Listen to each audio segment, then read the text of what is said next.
on voit beaucoup une reprise du stoïcisme.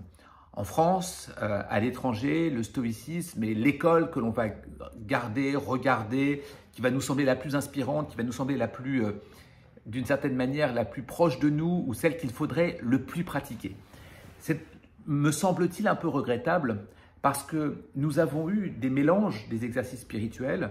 Je pense à Montaigne, je pense à Descartes, je pense à Kant, je pense à Shaftesbury par exemple, qui lui pour le coup était effectivement un stoïcien, mais je pense à ces personnes-là qui ne s'attachaient plus aux écoles en disant les écoles c'est fini, les écoles c'est le passé, il y a eu des écoles, ils nous ont appris beaucoup de choses et puis l'humanisme d'Erasme nous a donné la voie sur comment est-ce qu'il faut se comporter. Eh bien allons piocher là où c'est bon, là où c'est pertinent.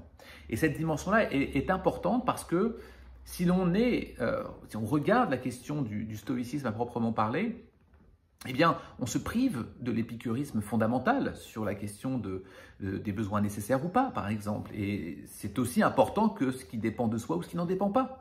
Ce n'est pas moins important ou plus important. Donc, il s'agirait de constituer ces exercices spirituels en fonction de ça. C'est ce que je veux signifier ici. Montaigne est l'exemple typique de celui qui va se réapproprier plusieurs écoles.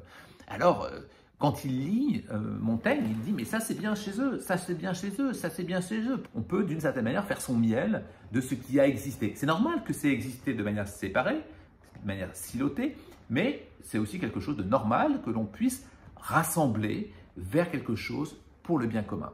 Eh bien, Montaigne, c'est ce qu'il fait.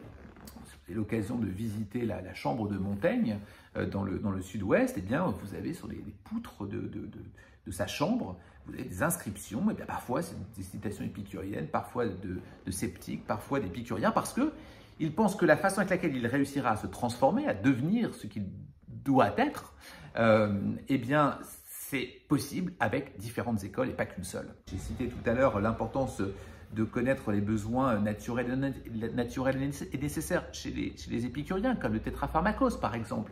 En quoi ça, ce serait meilleur que ce qui dépend de nous, ce qui n'en dépend pas, stoïcien? Probablement pas. Et à ce titre-là, nous avons à chercher quels sont les meilleurs outils possibles, parce qu'ils ne sont qu'outils, ces exercices spirituels, pour réussir à se bâtir. Et donc, cette façon de se bâtir, cette façon de se créer, cette façon de se développer, cette forme d'architecture de soi ou d'apprentissage de soi, se fait avec plusieurs outils.